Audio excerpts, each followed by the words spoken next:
నమస్తే. నేను సిరి. రీతు చౌదరి.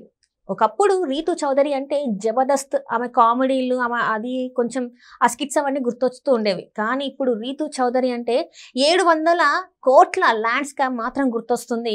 దానికి తోడు దాని వెనకాల కూడా పెద్ద నేతలే ఉన్నారు, వైసీపీకి చెందిన నేతలు ఉన్నారు అని చెప్పేసి కూడా మనకి వార్తలు ఉన్నాయి. సో దీంతోని వైసీపీకి చెందిన ఒక కీలక నేత అయితే ఆ నేత టీం ఎవరైతే ఉన్నారో వాళ్ళు ఆమెకైతే వార్నింగ్ ఇచ్చినట్టు కూడా తెలుస్తుంది. దీనికి సంబంధించి మరిన్ని విషయాలు మనకు తెలియజేయడానికి ఈరోజు మనతో పాటు ఉన్నారు ప్రముఖ రాజకీయ విశ్లేషకులు అర్చమల్లి గారు. నమస్కారం సార్. నమస్కారం సార్, ఇప్పుడు చూస్తుంటే రీతు చౌదరి తను ఒక ఆర్టిస్ట్, సీరియల్స్ చేస్తూ టీవీలలో ఏదో షోస్ చేసుకుంటున్న అమ్మాయి సడన్ గా వార్తల్లోకి వచ్చేసింది. అది కూడా ఏంటంటే 700 కోట్ల రూపాయల ల్యాండ్ స్కామ్ లో.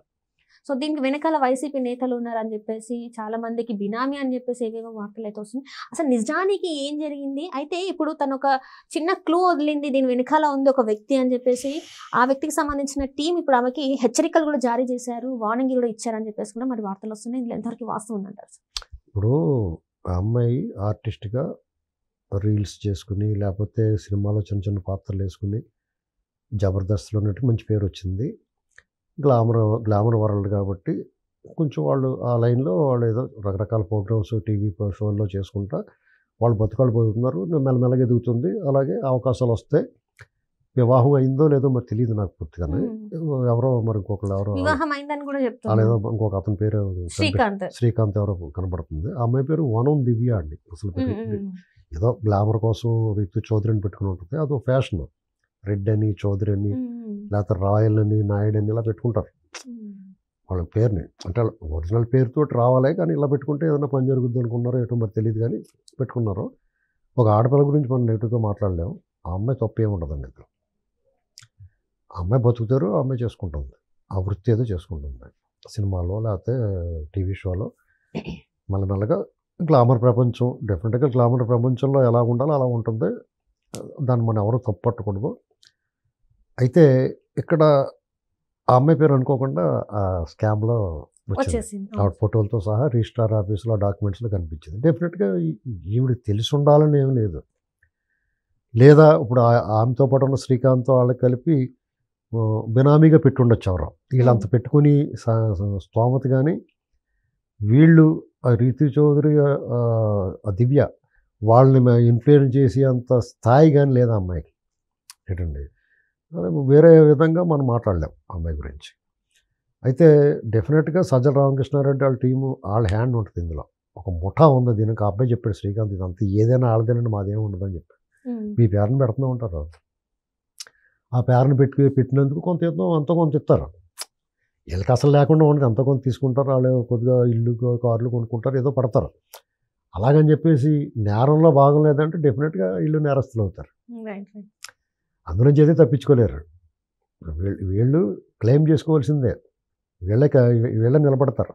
అదే వాళ్ళు తెలివితేటలు. ఇప్పుడు మీకు వాళ్ళు చంపేసినా, ఎవరిని చంపేసినా అలా అందులో ఉండరు. టకటకటకమని లేపేస్తారు.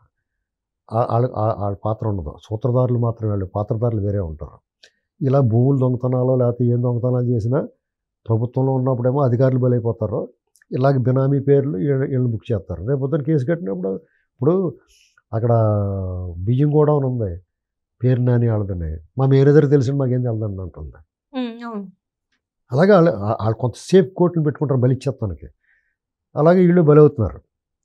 వీళ్ళు ఏం చేయాలంటే అప్రూవల్గా మారిపోవాలి. బాబు మాకేం తెలియదండి బాబు, ఇది మాకు ఇలా చేశారండి అలా చెప్పేస్తారేమో అని వార్నింగ్ ఇచ్చారు. మీరు అన్న పాయింట్ ఏంటంటే, మీరు ఎలా అప్రూవల్గా మారితే మిమ్మల్ని దుకాణం సర్దిచ్చేస్తామని చెప్తారు. లేదా వీళ్ళ తాలూకు ఏదో బలహీనతలు వాళ్ళ దగ్గర ఉంటాయి, వాటితో బ్లాక్మెయిల్ చేస్తారంటారు, బెదిరిస్తారు, భయపెడతారు, రకరకాలు చేస్తారు. వీళ్ళు డెఫినెట్గా భయపడతారు. వీళ్ళు పిచ్చుకలండి, వీళ్ళ మీద బ్రహ్మాస్త్రం వేస్తారంటారు వాళ్ళు. ఇప్పుడున్న ప్రభుత్వం పిచ్చుకల మీద బ్రహ్మాస్త్రం వేయదు, కానీ వాళ్ళు ఏం చేస్తారంటే వాళ్ళు అధికారంలో ఉన్నా వేసేస్తారు, అధికారంలో లేకపోయినా పిచ్చుక మీద బ్రహ్మాస్త్రం వేస్తారు. ఎక్కడ వెనకాడరో మొగబడతారు. అటువంటి వాళ్ళతో వీళ్ళు సాంగత్యం, స్నేహము, సాన్నిధ్యం పెంచుకునే ముందు ఈ ఆడపిల్లలు చాలా జాగ్రత్తగా ఉండాలి.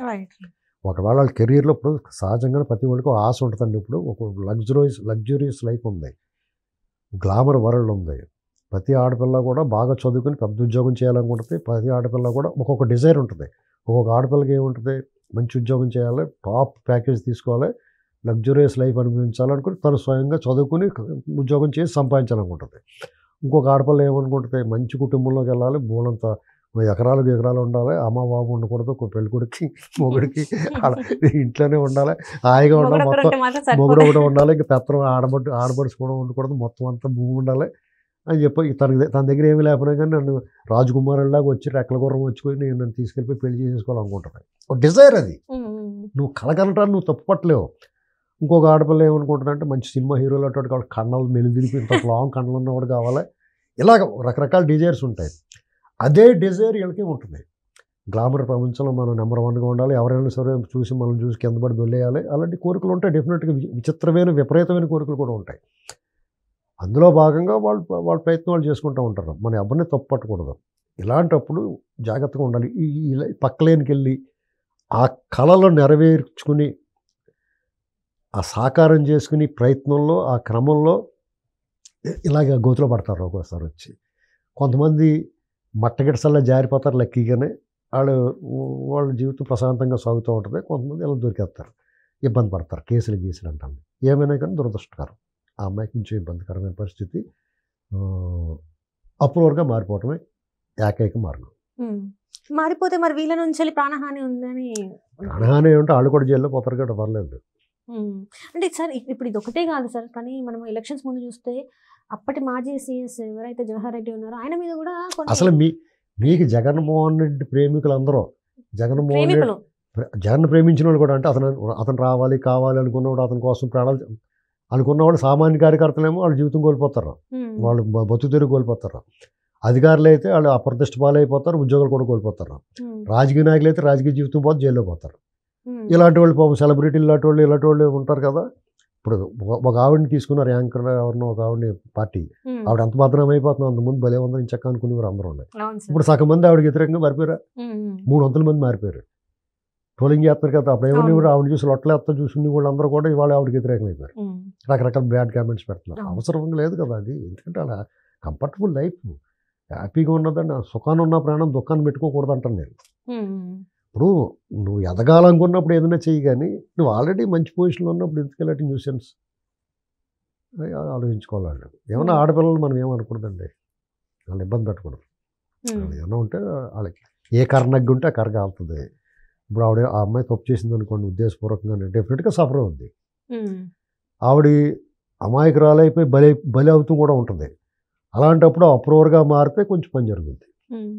మొత్తానికైతే ఆమెని మభ్యపెట్టి ఇందులో మభ్య పెడతాం ఏముండదు, ఎందుకంటే ముట్టే ఉంటుంది చెప్తారు, ఈ భూమి చేరబెడుతున్నారో అని చెప్తారు, తెలియకుండా ఏం జరగదు. కానీ అలా తెలిసినా కానీ ట్రాప్లోకి వెళ్ళకూడదు అంటాను నేను. ప్రమాదం ఉంటుంది ఇందులోనే, శాశ్వతంగా వాళ్ళే ఉంటారు అనుకోకూడదు. రేపు వచ్చిన తర్వాత ఎప్పుడో ప్రమాదం రావచ్చు అని కొంచెం జాగ్రత్తగా ఉండాలి.